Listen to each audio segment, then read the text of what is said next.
Ayant été plongé dans le beau monde de l'animation japonaise durant la précédente décennie, 2014 plus ou moins, il fallait que je fasse une vidéo sur celle-ci. Loin de moi l'envie de parler de tous les animés que j'ai adorés ces 10 dernières années, parce que déjà ce serait trop compliqué, que ça prendrait une plombe. D'ailleurs, bienvenue sur la vidéo la plus longue de la chaîne YouTube. Du coup, à la place, j'aurais voulu vous parler des animés importants de cette décennie. Alors important, c'est peut-être un mot assez osé, car d'une part il a une connotation très objective, donc je vais essayer de l'être un maximum dans cette vidéo, et d'un autre côté, il est difficile en un faible laps de temps de dire si un animé est important ou non. Pour certains sortis ces quelques dernières années, on ne peut qu'imaginer qu'ils le sont ou le seront en émettant des hypothèses basées certes sur des faits bien réels. Et puis important pour qui, pourquoi, en quoi, ce sont des critères que je vous laisserai découvrir au fur et à mesure de cette vidéo. Sachant qu'un excellent animé, un animé que j'ai adoré n'est pas forcément important, tout comme un animé que j'ai personnellement détesté mais a influencé l'industrie de façon très objective pourrait s'y retrouver. Je vous l'ai dit, mon but c'est d'être assez objectif. Et pour un maximum d'objectivité en plus, j'ai fait appel au boss. Bon, puisqu'on a besoin de l'avis d'un spécialiste, me voilà. Let's go. Madoka Magica. Ce n'est une surprise pour personne, mais pour ceux qui ne connaîtraient pas, je vais faire un petit résumé. Madoka Magica est un animé de Magical Girl. Nous suivons donc des filles assez jeunes qui, grâce à des pouvoirs, se transforment et peuvent utiliser leur magie à des fins diverses et variées. Si vous avez plus ou moins mon âge, donc la vingtaine, il y a des chances pour que vous ayez connu Doremi Magique qui passait à la télé quand on était gosse et qui représentait bien ce qu'était le genre du Magical Girl. Un animé haut en couleur, plein de joie de vivre accompagné de morale sympa pour les enfants. Mais dans Madoka, les filles vont se faire manipuler par une étrange créature nommée Kyubei qui va leur offrir des pouvoirs magiques et leur promettre un vœu en échange qu'elles deviennent des Magical Girls pour combattre des créatures très flippantes. Toutefois, une nouvelle élève de leur classe, Omura, va essayer de les en empêcher parce qu'être Magical Girl, c'est très différent de ce qu'elles peuvent imaginer. Et concrètement, c'est pas spoil de dire que ça va pas bien se passer. Au-delà d'une direction artistique parmi les meilleures de tous les temps, oui j'ose le dire, par le studio Shaft, ainsi qu'une bande-son juste parfaite que l'on doit à Yuki Kajiura, probablement une des meilleures compositrices de musique d'animé de sa génération, l'animé a marqué de par sa déconstruction du genre Magical Girl. Madoka Magica se démarque de ses prédécesseurs en proposant une réinterprétation bien plus sombre de la Magical Girl. L'animé pose une ambiance et des thèmes très lourds et propose une version démystifiée des filles au pouvoir magique que l'on connaît si bien. Bien loin des traditionnelles combattantes de la justice, elles sont ici des filles manipulées devant subir de douloureux sacrifices. Et il y a des morts, des scènes choquantes, vraiment. Les personnages évoluent bien souvent dans une direction assez imprévisible et pas pour le meilleur. Et je ne sais pas si c'était le premier à déconstruire les codes du genre de Magical Girl, mais c'est indéniable que c'est celui qui a été le plus populaire et qui l'a le mieux fait. Grâce à sa qualité indéniable et sa déconstruction du genre, il a initié énormément de public au genre du Magical Girl et a changé la perception que les gens pouvaient avoir de celui-ci dans le bon sens du terme. C'est d'ailleurs probablement grâce à Madoka Magica qu'on a eu par la suite une flopée d'animés Magical Girl durant cette décennie axée sur le côté dark du genre. Pour citer quelques titres, on pourrait dire Mao Shoujo Site, Yuki-Una Wayusha Deharu, Magical Girl Rising Project, Wixos et encore bien d'autres. L'animé a su réinventer son genre et a influencé à coup sûr le nombre de productions qui ont émergé de ce même type durant les années suivantes. Il est donc indéniable qu'il ait eu une importance capitale sur l'industrie durant cette dernière décennie. Shingeki no Kyojin. Je pense pas qu'il soit nécessaire de présenter le monument qu'est l'attaque des titans, et je vous avoue que la raison qui m'a poussé à le mettre dans cette vidéo n'est pas forcément très recherchée, mais elle mérite d'être expliquée. Qu'on le veuille ou non, beaucoup ont une mauvaise image de l'animation japonaise, que ce soit parce que c'est un truc pour les gosses, parce que c'est pas très intéressant, hein, c'est débile après tout les animés, bref, vous voyez totalement de quoi je parle. Et je pense que comme l'a fait Death Note durant la décennie précédente, ici Shingeki no Kyojin, à son tour, a initié un nombre gigantesque de néophytes à notre médium de l'animation japonaise, avec une œuvre qui est bien plus mature et intéressante que ce que les néophytes pouvaient imaginer en entendant le mot animé. Il faut le reconnaître, l'animé est d'une qualité irréprochable d'un point de vue technique, si ce n'est quelques plans en CGI assez interpellants, certes, et l'intrigue tient parfaitement la route. J'ai donc choisi SNK globalement pour sa qualité et popularité, non pas que d'autres animés n'auraient pas pu s'y retrouver pour ces deux critères, mais SNK est selon moi celui qui est sorti cette décennie et a initié le plus de personnes aux animés, a su changer la vision de beaucoup sur ce médium, et donc a le moins divisé les foules. Je pense, ce n'est qu'hypothétique même si je suis presque sûr de ne pas me tromper, en disant que Sword Art Online, assez similaire niveau popularité si on se fie à My Anime List, a beaucoup plus divisé les foules, et si les gens ont commencé par ce dernier, le taux de conversion de haineux entre guillemets de l'animation japonaise à amateur de celle-ci doit être bien moins élevé que le taux d'SNK dû à la qualité largement meilleure objectivement de ce dernier. Alors autant il y a énormément parmi les gens de mon âge et un petit peu plus vieux on va dire qui ont commencé par Death Note, bah là je pense que pas mal de la nouvelle génération entre guillemets ont commencé les animés en sachant que c'était bien des animés, attention, par Shingeki no Kyojin. Voilà. Alors oui, c'est vrai, bonsoir je m'incruste, mais est-ce qu'il y aurait pas un autre animé qui aurait grandement contribué à ce que tu viens de dire, mais dont t'aurais pas encore parlé? Alors oui, on pourrait dire la même chose peut-être à plus moindre échelle pour One Punch Man. Un des artistes ayant beaucoup apporté dans le monde du webcomic, du manga et de l'animation japonaise cette année fut incontestablement l'auteur de One Punch Man et de Mob Psycho. Ce dernier étant d'ailleurs moins populaire qu'OPM, mais on en parlera tout de même dans cette vidéo. On peut dire qu'il a eu un succès phénoménal, là où personne ne l'attendait. Grâce à la popularité de son webcomic, One Punch Man a eu son adaptation en animé qui a chamboulé 2015 en faisant arriver un nombre incalculable de moldus dans la communauté d'amateurs d'animé, notamment avec un concept attirant, mettant en scène un anti-héros et de rendre l'animé accessible au grand public, faisant se dérouler son intrigue dans un univers bien connu de tous, un univers dans lequel nous retrouvons des super-héros. De plus, One Punch Man a aussi eu le mérite de rappeler à l'ensemble de la communauté que les animés, ça pouvait être aussi ça.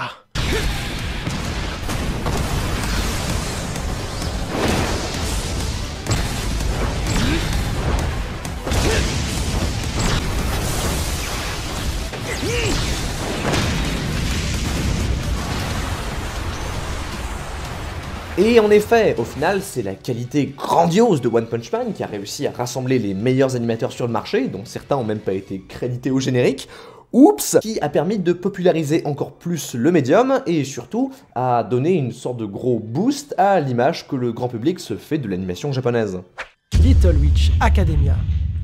Alors, Little Witch Academia est une série animée par le studio Trigger sortie en 2017, je vous l'accorde, toutefois ici je ne parlerai pas de la série mais du film de 25 minutes ou OAV, on s'en fout, sorti en 2012. Alors pourquoi est-ce que je pense que cet OAV est si important? Il faut savoir que le studio Trigger est composé de membres de l'ancien studio Gainax qui a fait Evangelion ou encore Gurren Lagann, Fooly Cooly et plein d'autres trucs. En 2011 est créé le studio Trigger par Imaishi et Otsuka, après avoir donc quitté Gainax et sort en 2013 un épisode de Little Witch Academia qui avait été déjà proposé lors d'un concours pour les jeunes animateurs. Un animé qui a été acclamé et fait partie des 4 œuvres qui pour cet événement a récolté 38 millions de yens en récompense ainsi que d'autres aides par l'État. Trigger a ensuite proposé le clip sur Nico Nico, l'équivalent de YouTube au Japon, ainsi que sur YouTube justement, et la vidéo a généré plus de 800 000 vues. En 2013, on peut dire que c'était vraiment pas mal. Et entre YouTube, les vidéos sous-titrées en anglais ainsi que leur compte Twitter, on peut dire que Trigger est un studio qui avait énormément de contacts avec la communauté occidentale. Ensuite est venu Kill la Kill, financé partiellement par Little Witch justement,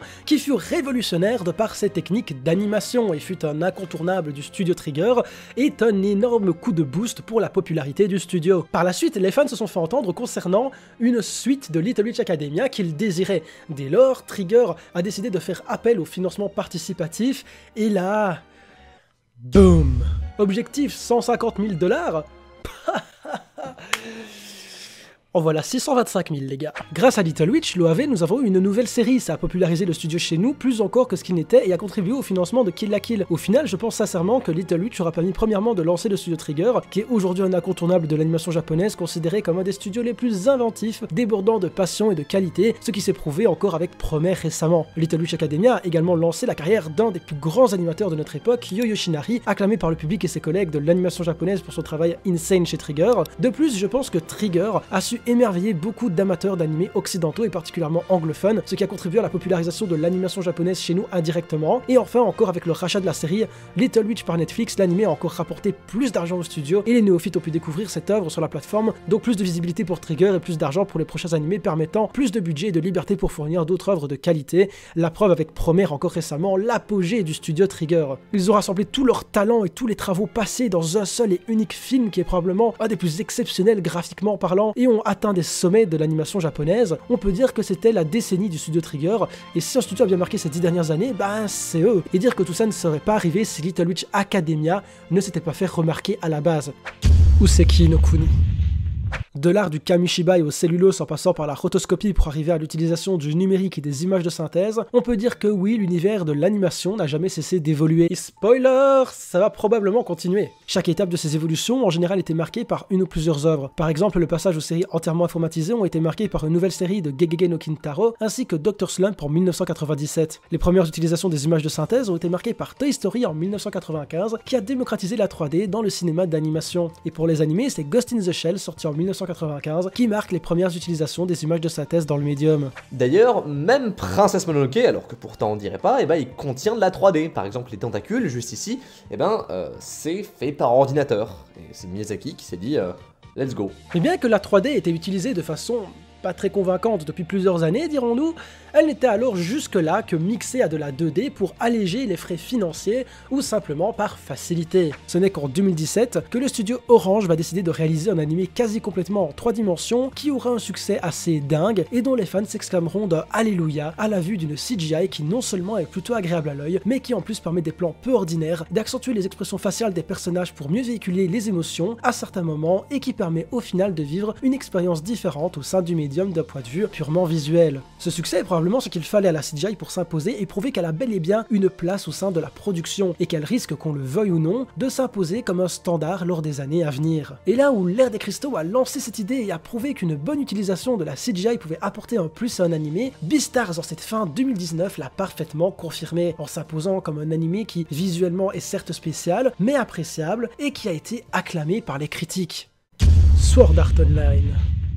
Alors, il est temps de passer aux choses sérieuses. Depuis le début de son animé en 2012, Sword Art Online est sans doute une des œuvres qui aura suscité le plus de réactions au sein de l'industrie et de sa communauté. Beaucoup le détestent, d'autres l'adorent, mais de manière générale, tout le monde a un avis dessus. Toutefois, en oubliant la question de la qualité, Sword Art Online est important parce que, plus qu'un simple animé, il représente un point de passage entre deux tendances au sein de l'animation japonaise, à savoir entre d'un côté la fin de la mode du survival qui a dominé la deuxième moitié des années 2000 et le début des années 2010 avec des œuvres comme Judge, Deadman Wonderland et bien sûr Mirai Nikki, et le retour de la fantasy qui a ressurgi au cours de ces dernières années grâce à des titres comme Log Horizon, Re:Zero, Konosuba ou encore Overlord. Ces œuvres, en plus de proposer une réinterprétation nouvelle de l'heroic fantasy en y intégrant de nombreux codes et mécaniques du jeu vidéo, ont porté sur le devant de la scène le fameux genre de l'isekai, à savoir les histoires dans lesquelles un protagoniste se fait soudainement transporter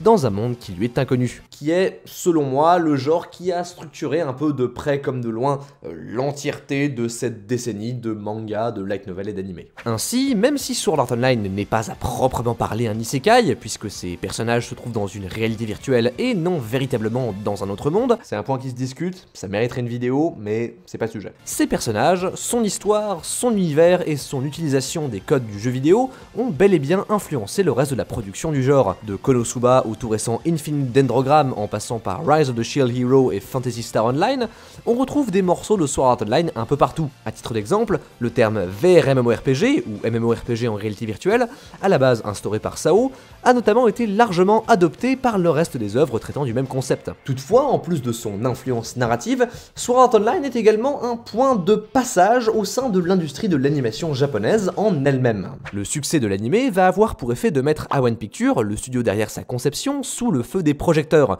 ce qui va avoir pour effet de populariser son modèle économique, consistant à embaucher de moins en moins d'animateurs à temps plein, et à la place de former des équipes d'animateurs en freelance qui changent à chaque nouvel animé. Une décision qui donne ainsi au studio une image très hétérogène, sans véritable style graphique qui lui est propre, et surtout avec de grands écarts de qualité entre ses animés en fonction de l'équipe qui s'en occupe. On voit ainsi des chefs-d'œuvre visuels comme Grimgar ou Shigetsu côtoyer de bons gros navets tels que Asterix Wars ou l'animé Persona 5. Cependant, en plus de la normalisation du recrutement en freelance, la méthode A1 Pictures va également avoir un impact visible sur le reste de la production, favorisant pour le meilleur et surtout pour le pire, les grands nombres d'adaptations bancales de light novel au court délai de production. Si ce contexte est encore profitable aujourd'hui, il tend néanmoins à dégrader de plus en plus les conditions de travail au sein des studios d'animation et de favoriser une quantité souvent médiocre dans une industrie de plus en plus saturée. Cela si bien que dernièrement, de plus en plus de voix, autant à l'intérieur qu'à l'extérieur de l'industrie, commencent à s'élever pour remettre en question le système de production de l'animation japonaise actuelle. L'influence de Sword Art Online a ainsi structuré toute une décennie, cela autant par les codes qu'elle a popularisés que par l'industrie qu'elle a représentée. Sword Art Online est une œuvre aussi imposante que clivante qui incarne parfaitement sa décennie. Devilman Crybaby. Devilman est unique, Devilman est incroyable, Devilman est un des animés les plus impressionnants de cette décennie et surtout, Devilman marque à lui seul un tournant gigantesque dans l'histoire et l'industrie de la Japanimation tout entière avec l'arrivée de Netflix. Alors je pense qu'il y aurait clairement moyen de consacrer une vidéo entière à Netflix et la Japanimation, d'ailleurs beaucoup l'ont déjà fait, donc ici on va la faire très brève. Netflix s'est imposé récemment comme un créateur, un investisseur important dans le domaine de l'animation japonaise, notamment de par le budget qu'ils peuvent accorder à des studios et piliers de la Japanime comme Masaaki Yuasa pour Crybaby. De plus, ils permettent d'octroyer de la place à des œuvres très controversées sur un lieu de diffusion libre et accessible à tous, là où elles ne seraient pas acceptées à la TV ou sur des sites de simulcast. Et pour ça aussi, Devilman Crybaby en est un parfait exemple, et même si l'œuvre a divisé les foules, elle a été acclamée par les critiques d'énormément de fans et connaisseurs de la Japanimation, et même par de non-fans d'animation japonaise qui ont vu Crybaby en tant qu'un de leurs premiers animés et sont tombés amoureux de celui-ci. Non seulement ça permet de changer la perception des non-fans d'animé, de par le fait qu'une multinationale comme Netflix y accorde de l'importance, mais aussi par des œuvres originales qui sont proposées comme Crybaby, très différentes de ce qu'ils peuvent imaginer de la Japanimation. Et le fait que la demande d'animé se fasse via un investisseur américain tel que Netflix, ça permet d'avoir des œuvres issues de la Japanimation mais qui sont beaucoup plus accessibles à un public occidental, ce qui fut le cas avec Devilman. Et au-delà d'un simple diffuseur d'animé, je vois au travers de Netflix une main qui se tend vers les néophytes et qui dit « Venez, l'animation japonaise est aussi faite pour vous ». Et forcé de constater que ça marche. De plus, là où beaucoup critiquent le système de diffusion saisonnier d'animés, Netflix lui propose un tout autre mode de consommation en diffusant les animés d'un coup. Ainsi, il fut possible pour beaucoup, dont moi, de mater Devilman dans l'espace de 48 heures même pas. Plus le temps avance, plus Netflix crée et diffuse des animés originaux, consommables de façon novatrice entre guillemets pour le médium actuel, des animés qui sortent de l'ordinaire et parfois en collaboration avec des gros studios comme Production IG avec Be The Beginning. Bref, Devilman Crybaby, en plus d'avoir été une œuvre très bouleversante, ça a démontré tout ce que Netflix pouvait apporter à l'industrie et surtout à nous, fans d'animé. Et ça en plus de continuer à convertir un nouveau public à l'animation japonaise. Et ça, je pense que c'est très positif. Donc personnellement, je pense que la proximité entre Netflix et l'animation japonaise, elle va continuer à progresser au fil des années. Et ça, pour le meilleur comme pour le pire. Love Live. Je suis persuadé que la licence Love Live, de par son excellente qualité et sa popularité, a et continuera d'avoir une grande influence sur les animés et plus globalement les œuvres d'idol qui verront le jour. Et pourtant, si ce titre se retrouve dans cette vidéo, ce n'est pas pour sa grande qualité ou l'influence qu'il a sur son genre, mais plus parce que c'est un réel phénomène au Japon et qu'il révolutionne le média mix que l'on peut créer autour d'un simple animé, autre que bien évidemment les blockbusters. Théromique, explication. Pour faire simple, le Media Mix, c'est un concept marketing notamment théorisé par Mark Steinberg dans son livre Anime's Media Mix, Franchising Toys and Characters in Japan, qui consiste à décliner une même œuvre dans plein d'autres médias différents afin de créer une synergie au sein de toutes ces productions qui, à terme, permet d'amener plus de public, un public qui va alors consommer et ainsi rapporter de l'argent à la licence. Et avec l'œuvre en question, c'est exactement ça. Love Live nous montre à quel point il est possible de faire vivre une licence et de créer une communauté forte et engagée autour. Pour ceux qui ne le sauraient pas, Love Live au Japon, c'est 2 animés différents de 2 saisons chacune, des films et spin-off, une multitude de jeux, un merchandising totalement fou à n'en plus finir, de vrais groupes performant régulièrement lors de concerts à travers le pays, c'est des milliers de fans qui dansent dans les rues d'Akihabara, des personnes qui se prosternent dans la rue à la vue d'une statue d'un perso de l'animé, et même d'ailleurs une des membres de la première série Love Live, Nozomi Tojo, best waifu au passage, travaille au célèbre sanctuaire Kanda d'Akihabara dans l'animé, et celui-ci, qui existe en vrai, est devenu, grâce à la série et la fascination des fans pour ce personnage, un réel lieu de pèlerinage. Et ouais, ça va bien plus loin qu'un simple animé, ça va bien plus loin que ce que vous pouvez vous imaginer. Love Live, au même titre que la série Fate que nous aurions pu citer ici, révolutionne la façon de consommer autour d'un animé et le média mix qui peut se créer également autour de celui-ci, jusqu'à en devenir une réelle religion pour les fans qui n'aiment plus forcément une licence pour ce qu'elle est à la base, donc une série d'animation, mais parce qu'elle représente avec tout ce qui peut graviter autour. C'est d'ailleurs une technique qui permet aux fans de rester en haleine, étant donné que la licence propose toujours plus de contenu sur lesquels les fans pourront parler, échanger, voire même faire venir d'autres personnes au sein de cette même licence, malgré que les animés, initialement, qui sont à la base de tout, soient terminés. Et vu comment ça a tendance à bien fonctionner dans notre société avec une croissance toujours plus grande de la Japanimation et ses dérivés, on peut prévoir que plus le temps avancera, plus les licences se calqueront sur ce système économique pour nous faire vivre, à nous, fans d'animés et fans de ces licences, des expériences toujours plus diverses et variées. Ça permettra du coup d'avoir une expérience différente, une approche différente par rapport aux licences que nous adorons, et ça permettra également à celle-ci de se faire masse thune. Les shonen. Alors, les shonen. Avec la fin de Naruto et Fairy Tail, cette décennie a connu un vrai passage de génération au sein du genre du shonen. En effet, depuis toujours, le genre du shonen neketsu a un peu été le porte-étendard de l'industrie du manga et par extension de l'animation japonaise. De Astro Boy à My Hero Academia, en passant par Yu Yu Hakusho, Ken le Survivant, les Chevaliers du Zodiac et bien sûr Dragon Ball, putain! Le genre a toujours eu beaucoup d'influence sur le médium, cela au point où les plus gros shonen neketsu sont considérés de manière assez unanime comme les symboles de leur génération respective. Alors personnellement, je vous avoue que pour ça, moi j'aime bien le concept de la grande triade. En effet, dans les années 80 et 90, on peut discerner 3 œuvres qui ont porté le médium, à savoir Ken le Survivant, Les Chevaliers du Zodiac et Dragon Ball. Ce sont des animés qui ont chacun marqué à leur manière l'entièreté de l'animation japonaise de leur époque. Elles ont véhiculé une certaine image de leur industrie et surtout elles ont fédéré toute une génération autour d'elles. Puis, dans les années 2000, une fois ces 3 licences entre guillemets terminées, elles ont laissé la place à de nouvelles œuvres plus modernes. Ces œuvres, vous les connaissez, c'est ce qu'on appelle les Big Three, à savoir Naruto, Bleach et One Piece. Certains rajoutent Fairy Tail et ça se défend. Et c'est le même concept, chacune d'elles ont symbolisé à leur manière toute la génération qui a découvert les animés dans les années 2000 et ont modelé l'image de l'animation japonaise durant toute une décennie. Ce qui nous amène à aujourd'hui, Naruto, Bleach et Fairy Tail sont terminés et One Piece semble se rapprocher de sa fin. Mais on va pas s'en plaindre, en même temps, on a vu l'arrivée de nouvelles œuvres telles que My Hero Academia, Black Clover, Kimetsu no Yaiba ou encore One Punch Man, qui fortes de l'héritage de leurs prédécesseurs sont parvenus à nouveau à s'imposer dans le paysage de la Japanimation et à surtout fédérer un nouveau public. Exactement, et l'arrivée de ces nouveaux titres est ainsi la preuve que cette décennie a connu un véritable passage de génération au sein du manga et de l'animation japonaise. Elle a marqué l'arrivée d'une nouvelle vague d'amateurs de manga et animés aux références et pratiques différentes de leurs prédécesseurs, ce qui leur vaut d'être justement qualifiés par certains puristes de génération Netflix. Les grands shonen neketsu de cette décennie, comme My Hero Academia, Black Clover, One Punch Man, Demon Slayer, mais également Hunter x Hunter et visiblement Jojo Bizarre Adventure, parce que finalement ça finit jamais en fait, sont importants car en plus d'être les nouveaux porte-étendards d'une génération, ils nous rappellent que l'industrie de l'animation japonaise et sa communauté évoluent et continuent de rassembler des gens autour de codes et de pratiques communes. C'est cette force fédératrice qu'incarne le shonen neketsu. Ainsi, on peut espérer que tant que des nouvelles œuvres comme My Hero Academia ou Black Clover conservent cette force avec elles, alors le manga et l'animation japonaise est encore de beaux jours devant eux.